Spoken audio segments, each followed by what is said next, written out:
আরে দাঁড়াও দাঁড়াও দাঁড়াও, স্কিপ করো না, স্কিপ করো না, একটু দাঁড়িয়ে যাও, এত রাগ ভালো নয়। তো কি করব, সব নিজের কাজ বাজ, নিজের গাছপালা সবাইকে নিয়ে চলতে হয়, তাই 10 দিন 12 দিন পর পর ভিডিও দিতেই হয়, কিছু করার নেই, কারণ নিজের কাজের প্রেশার এত পরিমাণ পড়ে গেছে, আমি নিজেও সব কিছুটা মেনটেন করতে পারছি না। সো হ্যালো বন্ধুরা, আমি অভিষেক চলে এসেছি আমার গার্ডেনিং ফ্রেন্ডসের নতুন ভিডিও নিয়ে তোমাদের জন্য।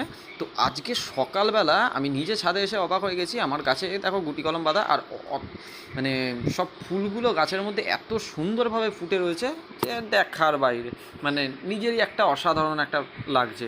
মানে প্রত্যেকটা ফুলের কালার, গাছ, আর তার মধ্যে আজকে এই সূর্যের রোদ, মানে সব কিছু নিয়ে একদম অসাধারণ অসাধারণ। তো তোমরা তো এইসব জবাগুলো তোমরা বেসিক্যালি দেখেইছো, আগেও তোমাদের দেখিয়েছি গাছে কী পরিমাণ কুড়ি ছিল। তো মাঝখানে আমার দুটো জবা গাছ মরে গেছে এই নিজের কাজের চাপে, ওয়েদারে এত বৃষ্টি পড়ছে, এই জন্য আমার ট্রপিক্যাল জবা 2-3টে মরে গেছে। তো আমি মেনটেন করতে পারিনি, তো তার জন্য তারা স্বর্গের সিঁড়ি ধরেছে, কিছু করার নেই। তো যাই হোক, তো আজকে চলে এসেছি তোমার কিছু, আজকে ছাদ বাগানে সকালবেলা ফোটা ফুল নিয়ে, সকালের ফুল তোমাদের রাত্রিরে আপডেট দিচ্ছি।